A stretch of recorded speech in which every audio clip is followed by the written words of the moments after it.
It's a fun 18 to 28 little zoom. What more could you want? It's a great little lens. Well, hello everybody and welcome to another episode. And thank you for joining me again. Well, this week I've got something rather unusual to show you. At least I thought it was rather unusual. It's mounted here upon my Sony A7, my trusty Sony A7. And this is certainly a case of more lens than camera. It's an enormous thing and it's a pretty heavy thing as well. It's made by Sirius, who were one of the lesser known manufacturers. They were third-party manufacturers of the late 70s, early 80s. And this is an extraordinary lens in that it is a very, very, very short zoom. And the range is 18mm to 28mm. So it's just got a little twist action between 18 and 28 there. So this is a very, very, very wide zoom, and we're now into, when you get into this kind of zoom territory, certainly on full frame, well, then you're into super zooms, and the only other zooms I've seen at this focal length have been zooms from major manufacturers, the likes of Nikon, Canon, Olympus et al., which are vastly more expensive. This one cost me the grand sum of £30. Now, I didn't even know at that time whether I'd wasted my money or not. £30 is £30, but it was an interesting and unusual lens, so I thought it might be an interesting one to look at for the channel. Let's have a closer look before I tell you any more about it. So there we are, there's our little Sirius lens, or should I say our big Sirius lens. A little bit overexposed there.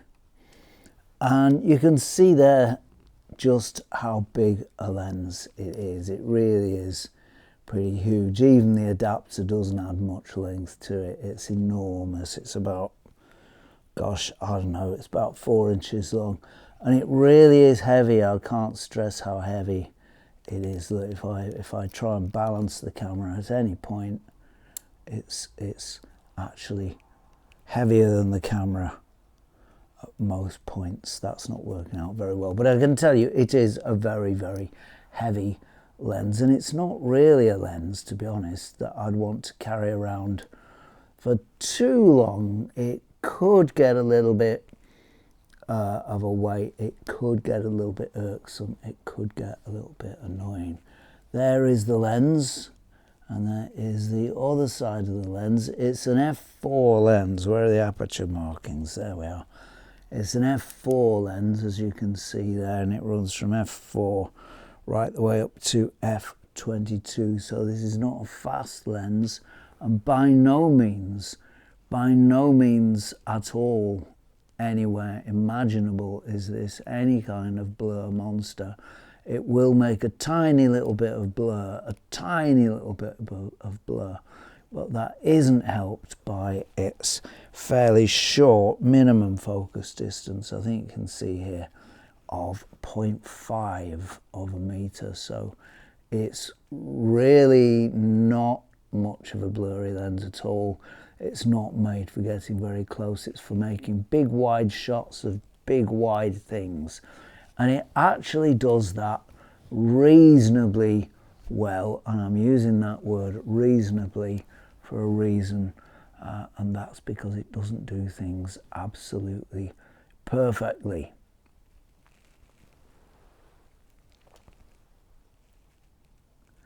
As for controls, well, we've got the aperture ring here right at the back. This is really, really easy to get your to locate while you've got the camera to your eye, because it's got this little silver nub on it here, so you can easily find that.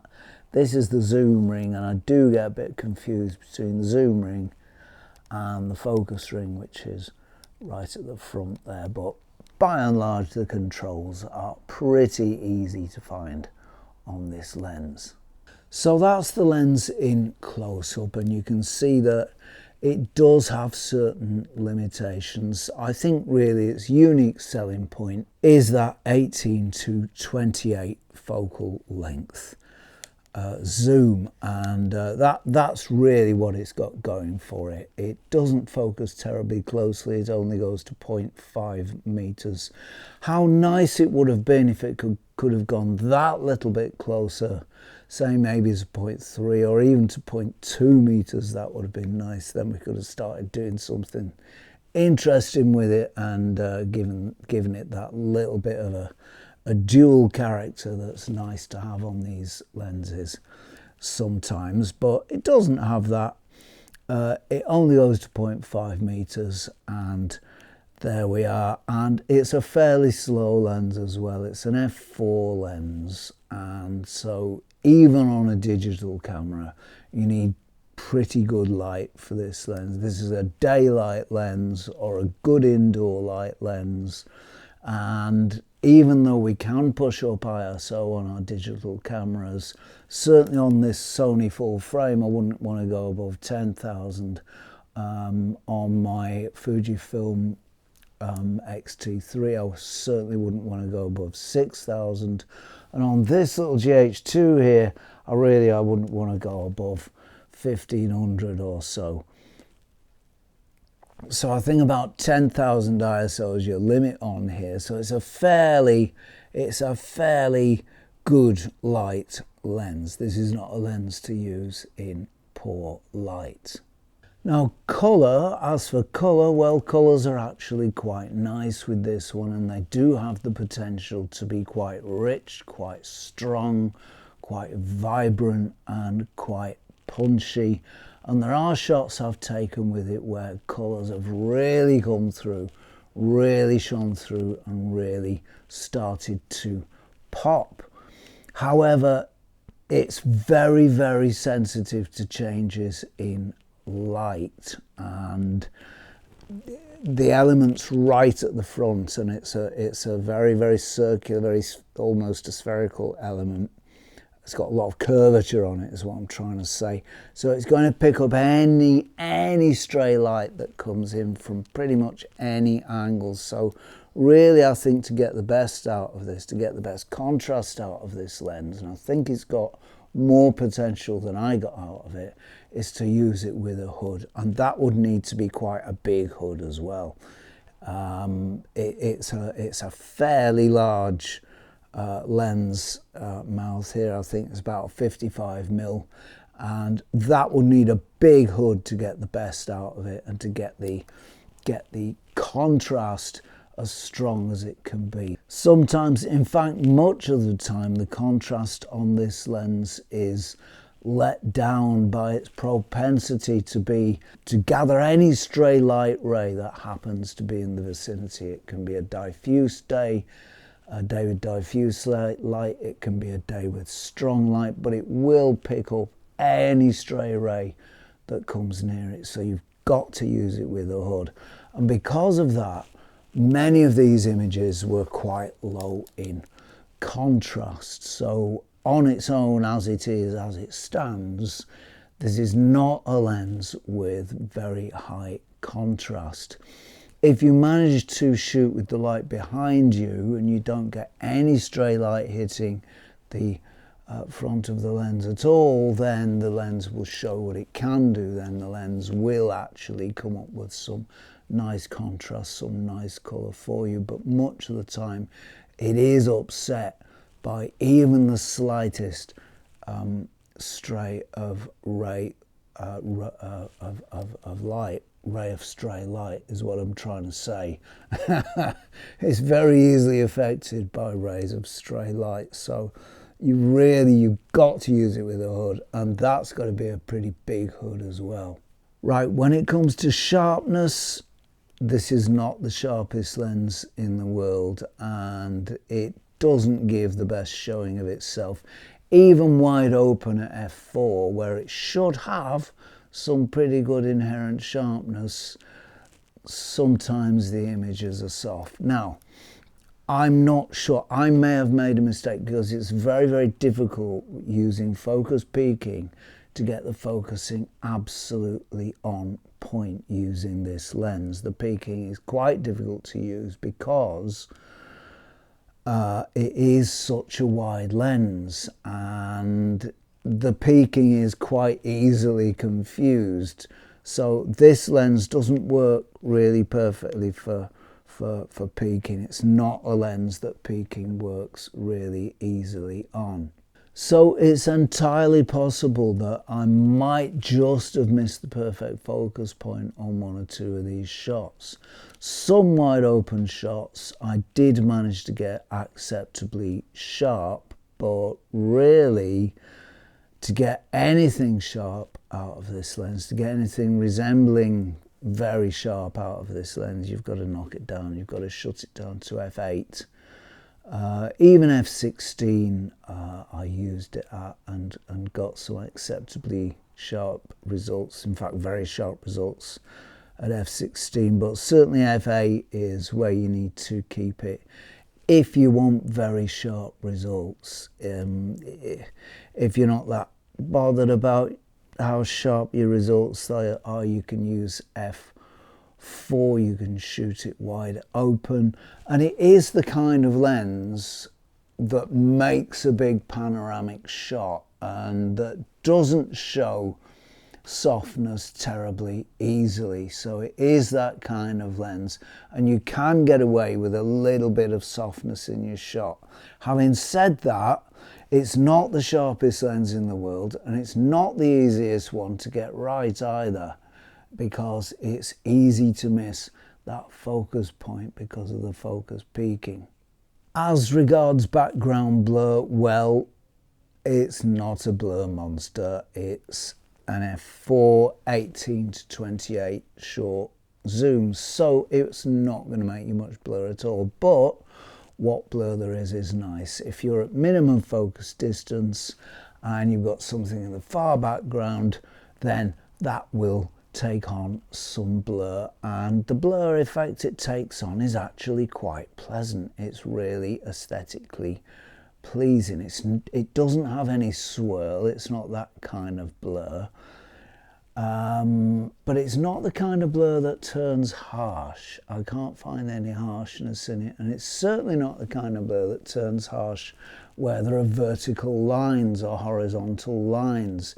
Very often you find lenses will really make harsh blur in those conditions. This is not one of them. Any blur that this makes, which isn't a lot, but any blur that it does make is actually pretty nice.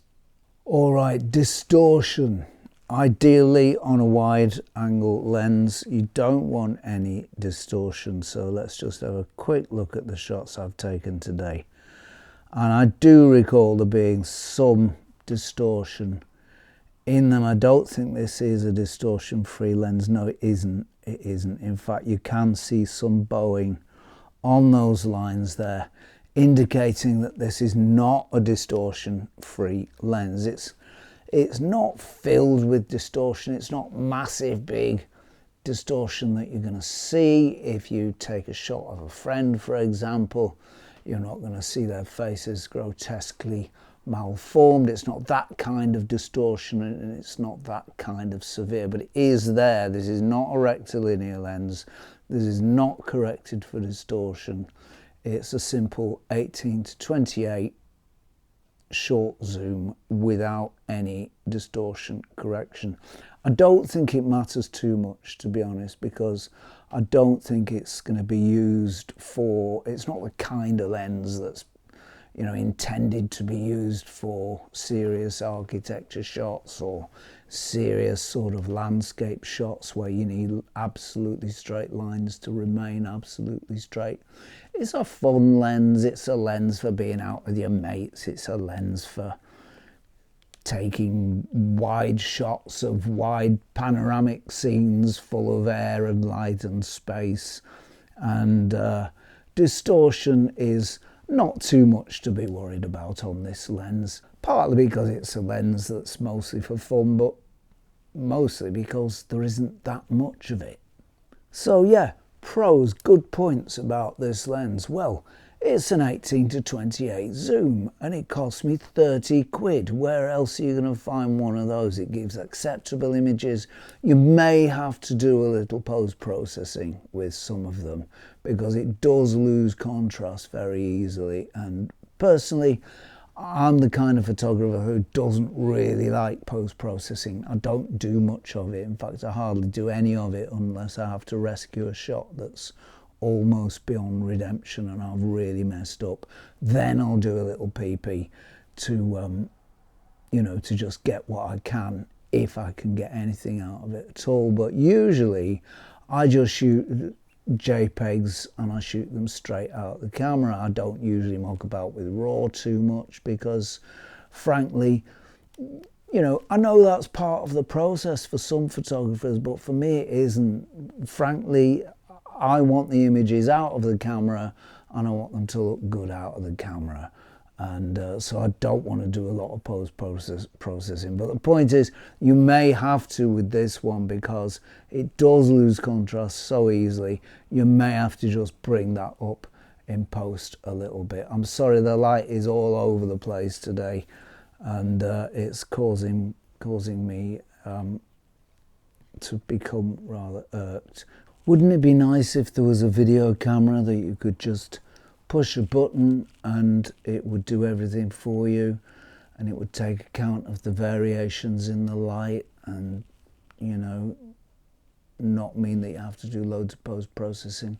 Wouldn't that be nice? I'm currently filming with a Fujifilm X-T3, and it really doesn't do that. Even in auto mode, it really doesn't do that. The Sony A7 doesn't do that. The Panasonic GH2 doesn't do that. It would be so nice if somebody could just invent a camera that would take account of varying light conditions, because when you're doing YouTube, you're doing stuff on your own. You don't have a camera guy to make adjustments for you.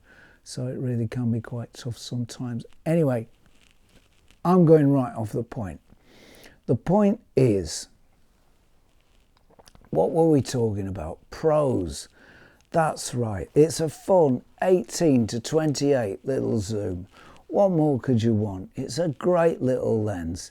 It's very, very wide. It goes to the traditional length of 28 if you want it to, or it goes much wider to 18 if you want a little more width out of your shot than that. It's loads of fun, and it's a lens that you can use anywhere. You can stick it on your camera, you can take it out to parties, you can take it out to, I don't know, if you're going out a ride somewhere or a tour somewhere. It's a very, very versatile lens.